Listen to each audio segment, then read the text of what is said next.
Welcome back to Digital Horizons. We're the channel for marketers, business owners, and e-commerce entrepreneurs who want to know what's working now in digital marketing and into the future. I'm James Walker and this is Brian Hastings. Today we're going to be talking about the first of the 4 levers for e-commerce success. Yeah, we introduced this last week in our session, and this is going to be a series. So, series of 4 levers. We covered them off last week in a bit more detail, but did you want to do a quick recap of the 4? Sure. So what we're talking about today is traffic. And when we say traffic, we're talking about quality traffic to your website. Following next week, we're going to be doing average order value, say AOV, increasing the amount that people are spending on each time they come through to your website. Following that, we're going to be looking at conversion rates, so converting more people that are coming through to your website. And then finally, we'll get into lifetime value. So once people do purchase, trying to optimize the amount that they're going to spend over the lifetime with your brand. And the reason we're breaking it into a series of 4 is because we want to talk about actual tactics, things you can try to pull those levers to improve your revenue and profit. 100%. And by just pulling the lever on each of these incrementally is going to have a much bigger flow-on effect to your overall revenue within your business. So jumping straight in, we're going to keep it short and snappy and focus on the things that we look at when we're trying to pull one of these levers, starting with quality traffic, increasing the volume of people coming to your website. 100%. And as a performance marketing agency, I guess this is probably it is the key thing that we do as a service for our clients, is identifying where our clients' customers are and then making sure that we have the right strategy in place to drive the traffic to their website who are most likely to purchase.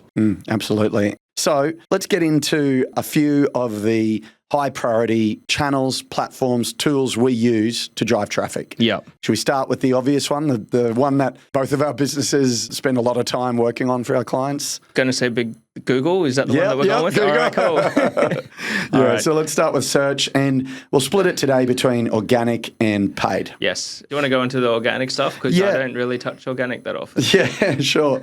When we're looking at search, obviously there's an immediate turnaround you can get with traffic by increasing the paid side of things, which James can touch on next. But organic is a big part of that picture. Efforts in improving your site's relevance in the eyes of Google and Bing, still generates traffic as well, can steal or capture market share from competitors. The whole intent of improving your organic visibility, improving your website so it appears higher in organic Google rankings, is to capture market share from your competitors on search terms that are relevant to both you and your competitors. Our whole effort for our clients in organic search engine optimization is to try to identify those relevant search terms and search term categories and then build the site's relevance for those ideal search terms, whether they be high volume search terms or whether they be more long tail, through a combination of on-site optimization, both technically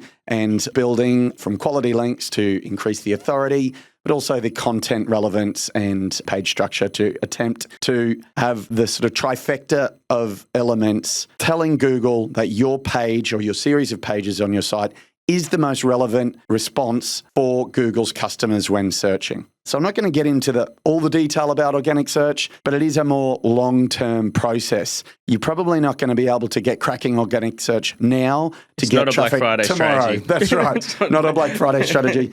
But it is something to consider. The more you develop your organic search rankings, the cheaper your paid traffic is also going to be because Google rewards paid traffic if your site is more relevant from an organic point of view.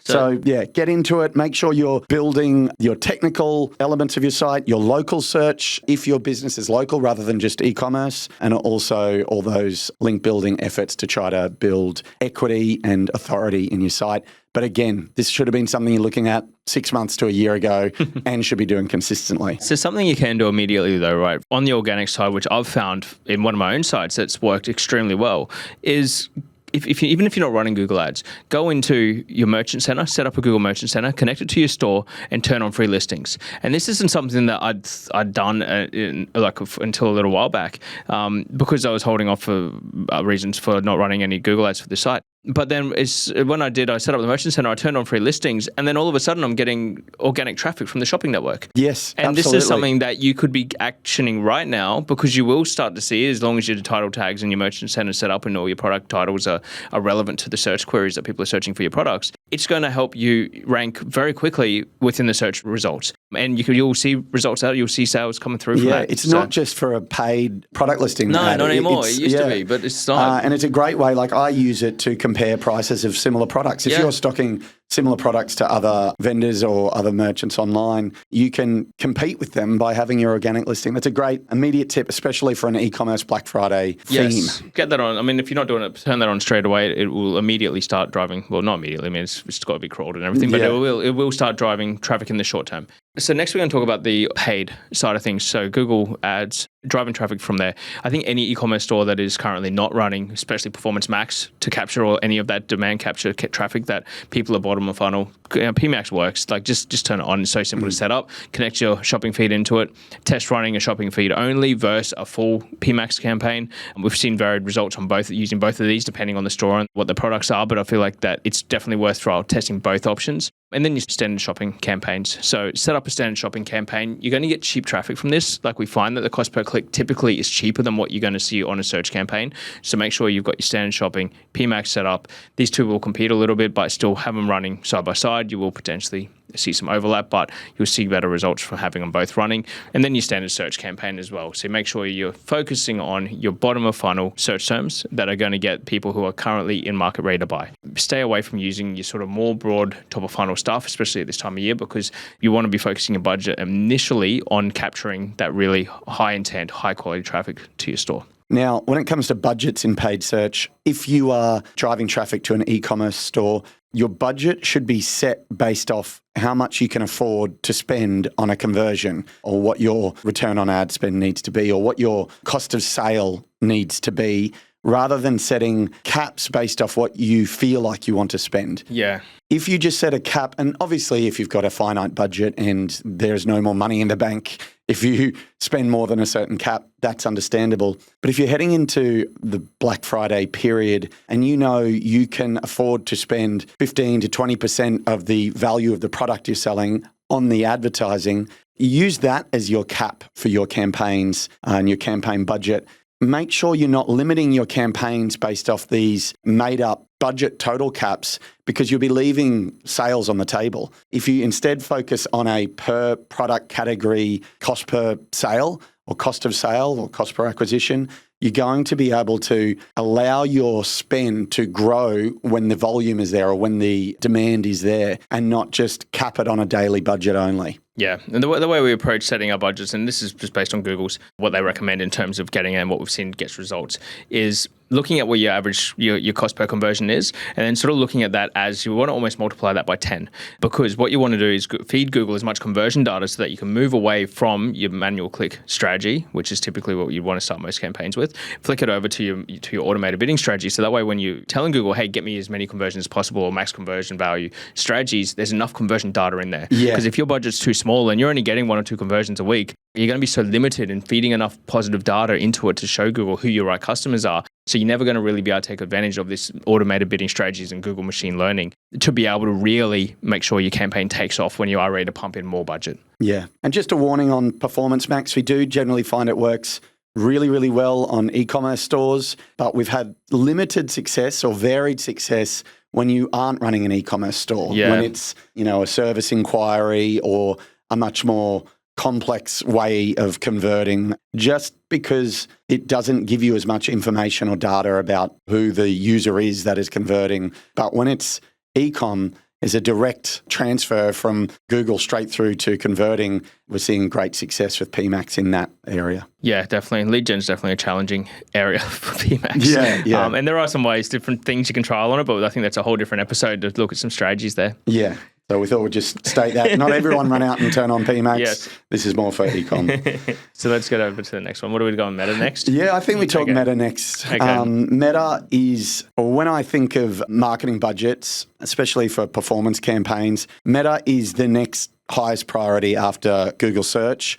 That said, sometimes Meta is top priority if no one is searching for what your product is.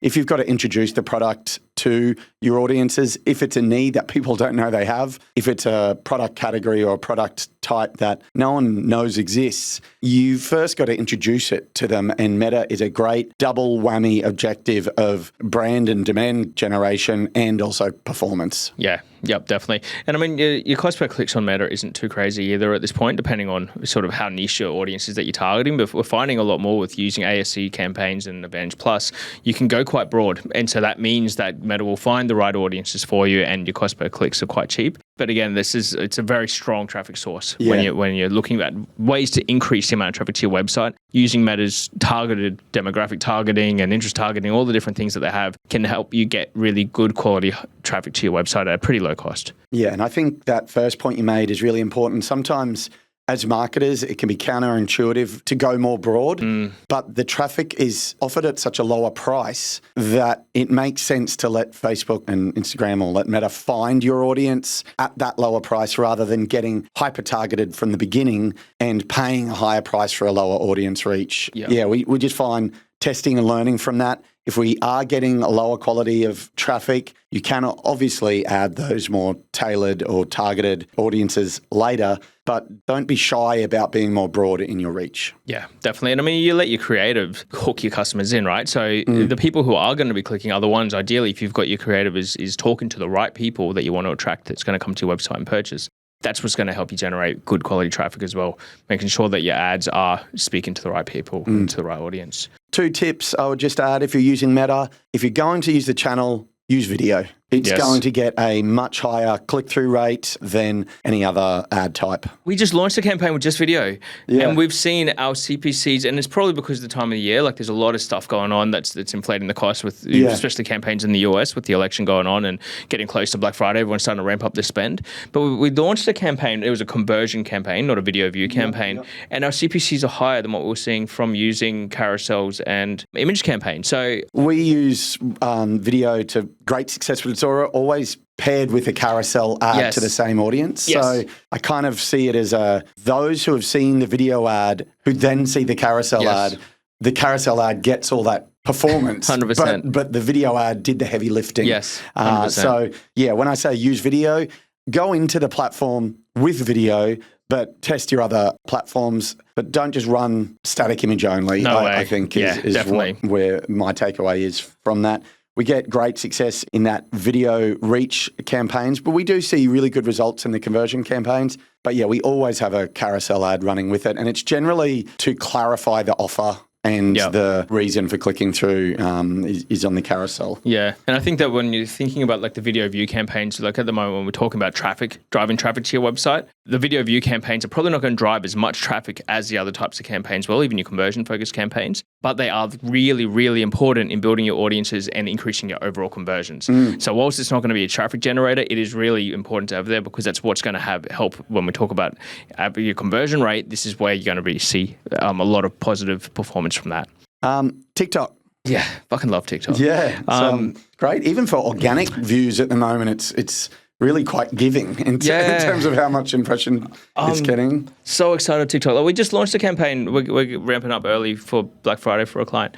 And we've been running it on Meta, and then we've just launched it on TikTok. We haven't even got the sale assets in there, and we're already seeing a really positive return on it. Yeah, right. The CPMs are so much lower, and so your traffic's so much cheaper. So you're getting so much cheaper traffic. We're getting good quality traffic. We're getting good ROAS. And so, I mean, it's winning on all fronts at the moment from TikTok from this campaign that we're running. Okay, that's good to hear. Our experience, and it was as we develop the budget splits between Meta and TikTok, we'll generally see great CPMs, great visibility for the budget, but the click-through rate to the site wasn't as high as the Meta activity. But that's industry specific. It could be ad and creative specific. So it is good to see that you're seeing that shift into it outperforming Meta in some instances. I think the balance, because as you're saying, the CPMs are really low. CTRs are a bit lower, but it's still the CPMs are that much lower that your cost per click is so much cheaper. So we were seeing sort of say a $3 to $4 click on Meta. We're seeing $1 click on TikTok. So it means we're still getting 3, 4 times the amount of traffic for our budget. And then our conversion rates are still sort of probably not as high as they're on Meta, but because of that lower cost per click, we're got just 3 times as many clicks for the money. Exactly. That doesn't need to be as high. And so that traffic source is we're just pumping traffic through to the website. And then again, that's feeding into our Meta remarketing campaigns, our Google remarketing campaigns, a really, really strong traffic channel. If you're not currently on TikTok, 100% jump on there. It is a massive opportunity for any e-commerce businesses or any business in general, really, to be advertising on there because the competition isn't as high as it is on the other channels yet, still. And if you're thinking it's still just a platform for teenagers, get rid of that idea. Yeah, get rid of that idea. It's everyone's using it for hours and hours and hours. Yes, including yourself, right? Yep. I deleted it last week, but I've got it back again this week. So, yeah.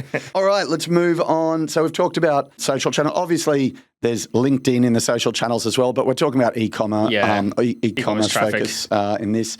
LinkedIn would be more for B2B and lead generation in that sense. Yeah, for sure. It's also very expensive. It's definitely not a traffic channel. Yeah. So moving on, should we talk about affiliate and sort of, even all the way through to influencer codes and whatnot? Yeah, look, I think the affiliate marketing is an area that I'm not overly familiar with. I've seen, affiliate options in the Amazon network where you can request video product reviews be made by people who have bought or have your product. And then if their review video has been watched by someone prior to purchase, they get a kickback. It's only $10 to $20 or a percentage of the value of the item. But that's basically what we're talking about is affiliate programs where you make it available for others to go and market your product and get a cut. Yeah. There are different networks and platforms, like Amazon has its own inbuilt affiliate platform to help generate reviews and whatnot.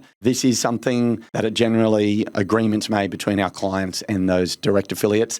And even all the way down in its simplest form, creating a discount code for influencers that our clients work with directly so that when that influencer posts about the product, they get a kickback for anyone who buys using that discount code. Yeah. It's traffic generation, but with a conversion focus. And it is something that you can explore, set up, and then leave run, but you have to give appropriate kickbacks. You're sort of making a decision on what is the amount per sale I'm willing to offer. Yeah. So I think that to wrap this up is that there are obviously many different channels where you can generate more traffic for your website. You just need to be strategic about how you're going to spend your marketing budget because unless you've got an unlimited marketing budget, you're not going to be able to capture all the traffic that is relevant for your website or for your product at a given time. Yeah. So being strategic about how you're going to approach your budget split across the different channels, but making sure that you have a good mix as well and you're not leaving anything out, especially when you're thinking about Google predominantly on the shopping and PMAX side of things. If you're an e-commerce store, looking at your meta campaigns and then also making sure you've got TikTok in the mix as well. Between those three channels, you're going to be able to drive a lot of high quality traffic, typically for not a very high cost either. Yeah. To round out the three of areas of focus we talked about, there is also your own channels, your email activity, good offers, timely offers will drive traffic back to the site at the right time. SMS campaigns with an offer to your existing customer base with a link to go straight back to the website. But don't discount video and display activity. It will have that double objective of visibility and demand generation. But if bought at a cheap enough rate, you can generate a lot of traffic from the right Google display network or display campaign or video campaign as well. It's just not going to be at the same level as it's going to fuck your conversion rate. Yeah. You have to you buy a bunch of display traffic, your conversion rate is going to plummet. Yeah, you sort of have to give it a different conversion rate goal. 100%. So those people will hopefully see the site. You'll get a lot of traffic, but it wouldn't drop into the immediate high quality level that we're talking about here today. Yep. They're the digital channels that we wanted to focus on, more the high performance traffic levers we can pull in an e-commerce environment. Next week, we're going to be talking about average order value and how you can increase how much people are spending every time they come to your website. And this is a fun one because it's very actionable. It's stuff that, today we talked about traffic channels. Everyone knows you can go out there and buy traffic. What we're going to be talking about on the AOV side of things is going to be very much around different tactics that we've seen that have worked when we've implemented them for clients that have seen an immediate impact in terms of increasing their average order value. That's right. If we spend some money on these traffic generation channels, we want to get the most out of that money. Yes, 100%. So when you think about it, you probably want to focus on your traffic last. Focus on these next things first because once you've got all these things set up and you're going to have your increased AOV, increased conversion rate, increased LTV, you can just keep dumping more traffic into your website and that's going to generate you far more revenue than what you're currently doing. Absolutely. That's Digital Horizons for this week. We'll catch you next week. Thanks for watching.